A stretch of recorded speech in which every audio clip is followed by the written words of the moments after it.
Hello दोस्तों, मैं Rajesh Kumar Karpura academy YouTube channel में आप तमाम भाइयों का, साथियों का हार्दिक अभिनंदन करता हूं, वेलकम करता हूं और स्वागत करता हूं। आइए आज हम देखते हैं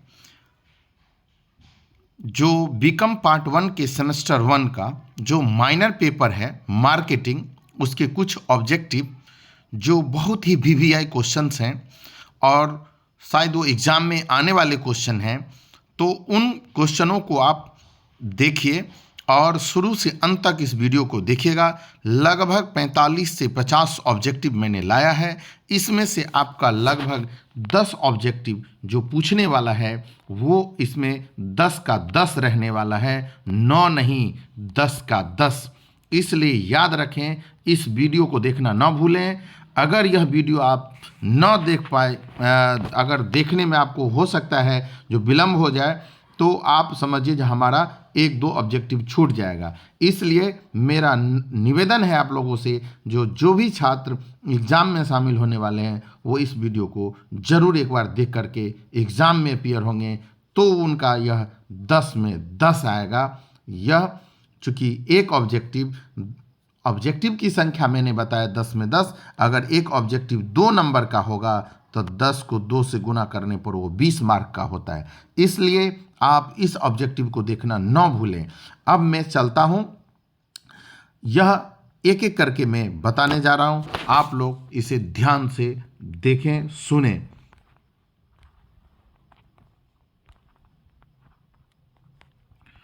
देखिएगा, यहाँ मैंने लिखा, यहाँ जो है विपणन मार्केटिंग, इसको इंग्लिश में मार्केटिंग कहा जाता है।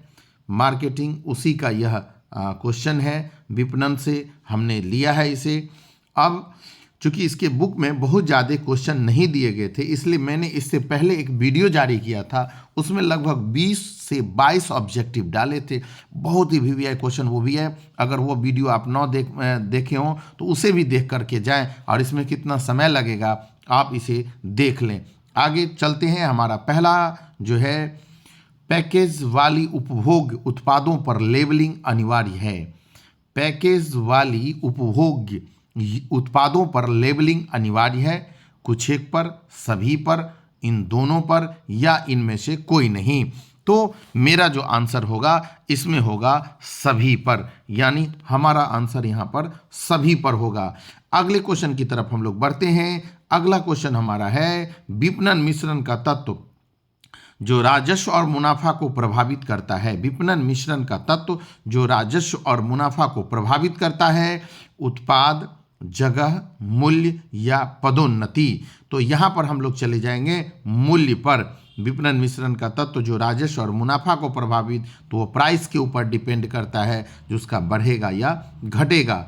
अगले क्वेश्चन की तरफ चलते हैं। निम्नलिखित में से कौन एक विपणन मिश्रण नहीं है? निम्नलिखित में से कौन एक विपणन मिश्रण नहीं है? उत्पाद, फिजिकल डिस्ट्रीब्यूशन, भौतिक वितरण, प्रोडक्ट प्राइसिंग या प्रोडक्ट प्रोसेस। तो मेरे विचार से जी इसका जो आंसर हो जाएगा वह हो जाएगा प्रोडक्शन प्रोसेस, यानी उत्पादन जो प्रक्रिया है वह शायद इसका पार्ट नहीं है।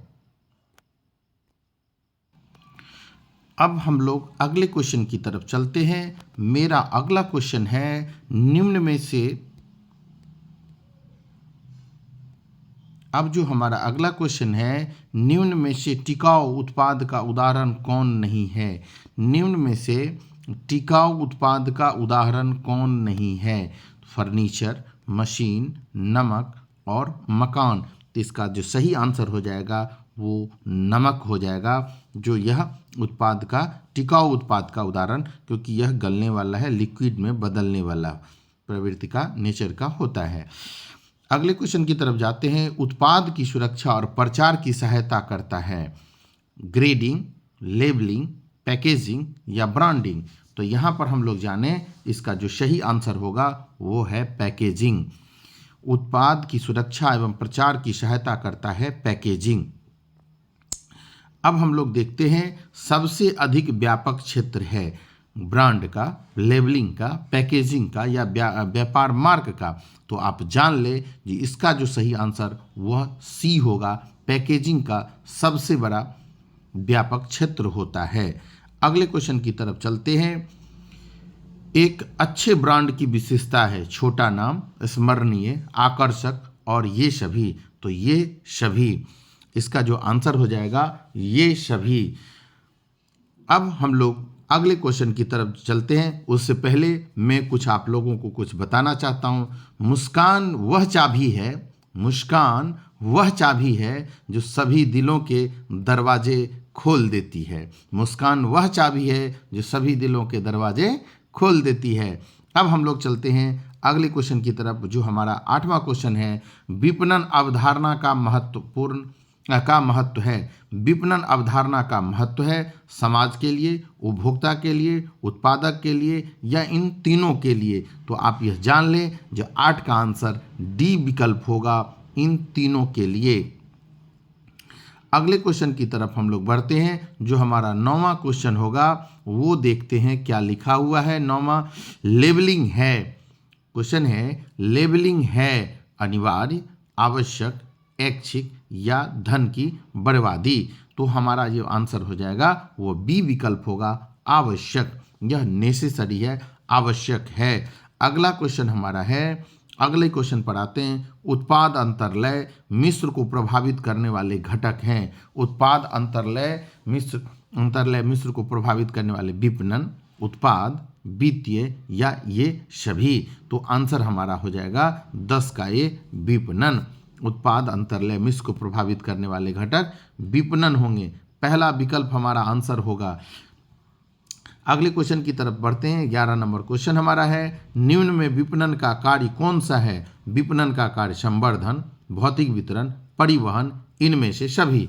तो आंसर हो जाएगा 11 का डी, इनमें से सभी। आंसर इसका इनमें से सभी हो जाएगा। अगले क्वेश्चन की तरफ बढ़ते हैं। अगला क्वेश्चन है, सेविंग क्रीम ट्यूब निम्न से किसका उदाहरण है। प्रथम पैकेजिंग, द्वितीय पैकेजिंग, परिवहन पैकेजिंग या इनमें से कोई नहीं। तो हमारा जो 12 का जो आंसर हो जाएगा वो हो जाएगा बी, द्वितीय packaging, second packaging, secondary packaging. अगले क्वेश्चन की तरफ हम लोग बढ़ते हैं। अगला क्वेश्चन है, उपयोगिता के समूह का अभिप्राय डैश है। क्रेता, विक्रेता, उत्पाद या बाजार। तो आंसर यहाँ पर हो जाएगा उत्पाद। उपयोगिता के समूह का अभिप्राय उत्पाद से है। अगला क्वेश्चन हमारा है, ग्राहक बाजार का डैश होता है। राजा, नौकर, हमदर्द या विक्रेता। तो ग्राहक बाजार का राजा होता है। आंसर ए विकल्प में चले जाएं। विज्ञापन के लिए डैश का होना आवश्यक है। व्यय, प्रयास, ए बी दोनों या टेलीविजन। तो यहाँ पर हम लोग चले जाएं ए बी दोनों। सी विकल्प हमारा आंसर हो जाएगा। यहाँ पर सी विकल्प हमारा आंसर होगा। अगला क्वेश्चन है, विपणन व्यय भार है उद्योग पर, व्यवसायियों पर, उपभोक्ता पर या इनमें से सभी पर। तो आंसर इसका जो हो जाएगा 16 का, ये 16 नंबर का सी विकल्प हो जाएगा, उपभोक्ता पर, उपभोक्ता पर। अगला है, व्यवसाय के लिए विपणन है। व्यवसाय के लिए विपणन है। व्यवसाय के लिए विपणन अनिवार्य है। व्यवसाय के लिए विपणन अनिवार्य है। ए विकल्प हो जाएगा। अगला है, विपणन का लाभ जाता है उपभोक्ता को। विपणन का लाभ जाता है उपभोक्ता को, उसके बाद व्यवसायियों को, निर्माताओं को या सभी को। तो आंसर जो हमारा यहाँ पर हो जाएगा वह डी विकल्प होगा। डी में चले जाएं, सभी को। अगले क्वेश्चन की तरफ बढ़ते हैं। अगला क्वेश्चन है, प्रवर्तन का सबसे महंगा साधन है। प्रवर्तन का सबसे महंगा साधन है। तो विज्ञापन, व्यक्तिगत विक्रय, विक्रय संवर्धन या जनसंपर्क। तो मैं यहाँ पर कहूँगा personal selling, personal selling. Personal selling व्यक्तिगत जो विक्रय होता है, व्यक्तिगत जो विक्रय होता है वो सबसे खर्चीला होता है। विपणन प्रबंध अवधारणा का जन्म स्थान है। विपणन प्रबंध अवधारणा का जन्म स्थान है इंग्लैंड, अमेरिका। तो ये आंसर इसका हो जाएगा अमेरिका, यानी 20 का बी विकल्प होगा। अगले क्वेश्चन की तरफ हम बढ़ते हैं। यहाँ पर है, KRM रवा इडली मिश्र का पैकेज 3 सरल चरणों में इडली बनाने की कार्यविधि का वर्णन करता है। वह इसकी सामग्री और इसे स्टोर करने व परोसन के निर्देश भी उल्लेखित करता है। उपर्युक्त स्थिति में लेवल द्वारा निष्पादित कार्य है।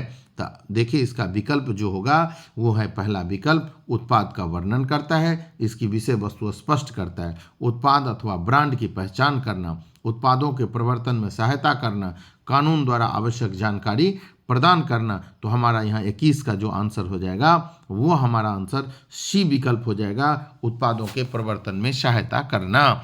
अगले क्वेश्चन की तरफ चलते हैं जो हमारा 22 नंबर क्वेश्चन है। उत्पादों की मुख्य विशेषताओं के आधार पर उनका विभिन्न समूहों में वर्गीकरण करने की प्रक्रिया निम्न में से विपणन के किस कार्य को संदर्भित करती है? तो श्रेणीकरण, मानकीकरण, उत्पाद का रूपांतरण या विपणन नियोजन। तो यहाँ पर जो हमारा आंसर हो जाएगा वो होगा 22 का हमारा आंसर ए हो जाएगा, श्रेणीकरण। अगले क्वेश्चन की तरफ बढ़ते हैं। विपणन अवधारणा है उत्पादोन्मुखी, बिक्रियोन्मुखी, ग्राहकोन्मुखी या ये तीनों? इसका आंसर ये तीनों हो जाएगा विपणन अवधारणा का।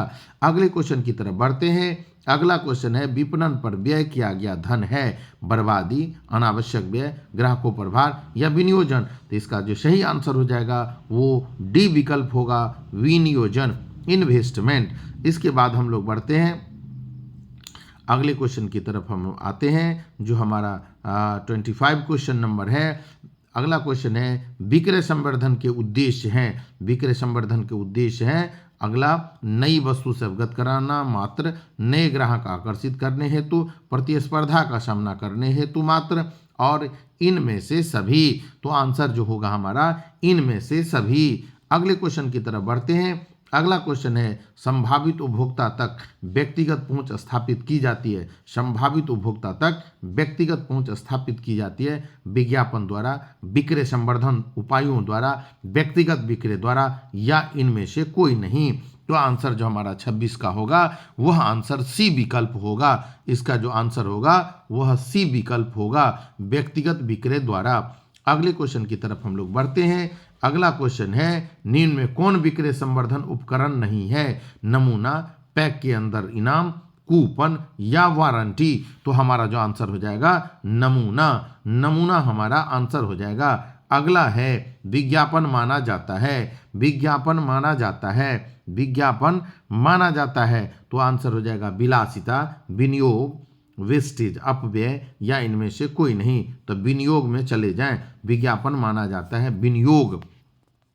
अगले क्वेश्चन पर आते हैं जो 29 नंबर हमारा क्वेश्चन है। विपणन का अर्थ है स्वामित्व का हस्तांतरण, विपणन नीतियों का निर्माण, विक्रय कला और विक्रय प्रवर्तन, उपर्युक्त में से सभी यानी उपर्युक्त सभी। तो 29 का जो हमारा आंसर होगा वह डी विकल्प होगा, उपर्युक्त सभी। अगले क्वेश्चन की तरफ बढ़ते हैं। अगला क्वेश्चन है निम्नलिखित में कौन प्रवर्तन मिश्रण का तत्व नहीं है? निम्न में से कौन प्रवर्तन मिश्रण का तत्व नहीं है? विज्ञापन, व्यक्तिगत विक्रय, विक्रय प्रवर्तन, उत्पाद विकास। तो हमारा जो आंसर हो जाएगा यहाँ पर उत्पाद विकास हमारा आंसर होगा। अगले क्वेश्चन की तरफ हम लोग बढ़ते हैं। निम्नलिखित में से कौन विक्रय प्रवर्तन का साधन नहीं है? निम्नलिखित में से कौन विक्रय प्रवर्तन का साधन नहीं है? नमूने, पैकेट में उपहार, कूपन, प्रचार। तो हमारा जो आंसर होगा यहाँ पर प्रचार, पब्लिसिटी, डी विकल्प हमारा आंसर होगा। अगला क्वेश्चन हमारा है निम्नलिखित में से कौन सा पैकेजिंग का कार्य है? निम्नलिखित में से कौन सा पैकेजिंग का कार्य है? विकल्प है सुरक्षा, सुविधा, पहचान या इनमें से सभी। तो जो हमारा आंसर हो जाएगा यहाँ पर इनमें से सभी, डी विकल्प में चले जाएं। अगले क्वेश्चन की तरफ हम लोग बढ़ते हैं। नमूने का मुफ्त वितरण सम्मिलित है। नमूनों का मुफ्त वितरण सम्मिलित है उपभोक्ता संवर्धन में, व्यापार संवर्धन में, ए बी दोनों में या इनमें से कोई नहीं। तो आप इसका आंसर ले लें जो 33 का जो हो जाएगा यहाँ पर सी विकल्प हो जाएगा, यानी ए बी दोनों। अगला क्वेश्चन हमारा है हॉलमार्क का प्रयोग किस प्रकार के उत्पादों में किया जाता है? हॉलमार्क का प्रयोग किस प्रकार के उत्पादों में किया जाता है? बिजली के उपकरण, खाद्य पदार्थ, आभूषण या इनमें से कोई नहीं। तो हमारा जो आंसर हो जाएगा यहाँ पर जो होगा वह सी विकल्प होगा, ज्वेलरी, आभूषण। आगे की तरफ हम लोग बढ़ते हैं। अगला क्वेश्चन हमारा है 35 नंबर। विज्ञापन का माध्यम है नमूना, प्रीमियम, कैलेंडर व डायरी या प्रदर्शन। तो ये आप यहाँ जान लें, जो 35 का जो आपका आंसर हो जाएगा वह सी विकल्प होगा, वह सी विकल्प होगा, कैलेंडर और डायरी। अगले क्वेश्चन की तरफ हम बढ़ते हैं। अगला क्वेश्चन विज्ञापन है विनियोग, अनावश्यक, धन की बर्बादी या इनमें से कोई नहीं। तो इससे पहले भी हम इस क्वेश्चन को बताए थे। इसका आंसर जो होगा वो हो जाएगा विनियोग, यानी 36 का आंसर ए विकल्प होगा। इसके बाद हम लोग बढ़ते हैं। अगला क्वेश्चन हमारा है निम्न में से कौन टिकाऊ उत्पाद का उदाहरण कौन सा है। निम्न में से टिकाऊ उत्पाद का उदाहरण कौन सा है। फर्नीचर, नमक, मोमबत्ती, दिया सलाई। तो फर्नीचर टिकाऊ उत्पाद का उदाहरण है। फर्नीचर टिकाऊ उत्पाद का उदाहरण है। अगले क्वेश्चन की तरफ बढ़ते हैं। अगला है निम्न में से किसके अंतर्गत उपभोक्ता की संतुष्टि को महत्व दिया जाता है। विपणन, विक्रय एवं उत्पादन या विक्रय। तो इसका जो आंसर हो जाएगा वह पहला विकल्प होगा, विपणन, मार्केटिंग। इसके बाद हम लोग बढ़ते हैं 39 नंबर क्वेश्चन। इससे पहले एक थोड़ा सा आप जान लें, अपने आत्मविश्वास को हमेशा ऊंचा रखें। अपने आत्मविश्वास को हमेशा ऊंचा रखें, क्योंकि यही आपकी असली ताकत है। अपने आत्मविश्वास को कभी गिरने न दें। एग्ज़ाम आता जाता रहेगा, ये हमेशा होता रहेगा आपके जीवन में। आप अपना विश्वास बनाए रखें, विश्वास को न खोएं, यही हमारा आपसे संदेश है। चलते हैं अब हम लोग 39 नंबर क्वेश्चन पर। निम्न में से कौन विक्रय संवर्धन की कौन सी क्रिया कौन सी है। निम्न में से विक्रय संवर्धन क्रिया कौन सी है। छूट, कटौती, उत्पाद संयोग या इनमें से सभी। तो आंसर आपका हो जाएगा डी विकल्प, इनमें से सभी। अगले क्वेश्चन की तरफ आते हैं। विपणन मिश्रण में सम्मिलित नहीं होता है। मूल्य, उत्पाद, प्रोन्नति या उपभोक्ता संरक्षण। तो आप जान ले, इसका डी विकल्प होगा, उपभोक्ता संरक्षण। अगले क्वेश्चन की तरफ हम लोग बढ़ते हैं। अगला क्वेश्चन हमारा है, अगला क्वेश्चन है पैकेजिंग का उद्देश्य क्या है। सुरक्षा, सुविधा, विज्ञापन, ये सभी। तो आंसर इसका डी विकल्प होगा, ये सभी। विकल्प डी हो जाएगा, ये सभी। प्रिंसिपल ऑफ मार्केटिंग पुस्तक के लेखक कौन है। इसका जो पहला विकल्प हो जाएगा ए, बी और सी, डी। तो देखते हैं इसका जो आंसर हो जाएगा वो ए विकल्प होगा, पहला, फिलिप कोटलर। Philip Kotler. अगले क्वेश्चन की तरफ बढ़ते हैं। अगला क्वेश्चन, वह कारक जो मूल्य निर्धारण को प्रभावित करता है। वह कारक जो मूल्य निर्धारण को प्रभावित करता है। मांग, सरकारी नीतियां, लागत या इनमें से सभी। तो आंसर आपका हो जाएगा डी विकल्प, इनमें से सभी। अगले क्वेश्चन पर हम लोग बढ़ते हैं। जो लास्ट क्वेश्चन है 44 नंबर। विपणन में उत्पाद से संबंधित डैश गतिविधियां सम्मिलित होती है। विक्रय, विज्ञापन, विक्रय प्रवर्तन, ये सभी। तो हमारा आंसर हो जाएगा ये सभी, डी विकल्प हो जाएगा हमारा आंसर। अब सपने सच करने के लिए पहले सपने देखना पड़ता है, इसलिए आपको अगर कल 10 में 10 उठाना है तो यह वीडियो देखना ही पड़ेगा। आप इसे देखकर जाएं, और जब आप इसको देखकर जाइएगा तो आप जरूर हमको कहिएगा जो सर हमको जो बताए वो बेहतर बताए। इसलिए आप लोगों से अनुरोध है, निवेदन है, जो आप इस वीडियो को एक बार जरूर देखें। अगर यह वीडियो आपको अच्छा लगे और एग्ज़ाम में आए इससे क्वेश्चन, तो एक बार उसमें कमेंट जरूर कीजिएगा और लाइक जरूर कर दीजिएगा वीडियो देखने के बाद। धन्यवाद।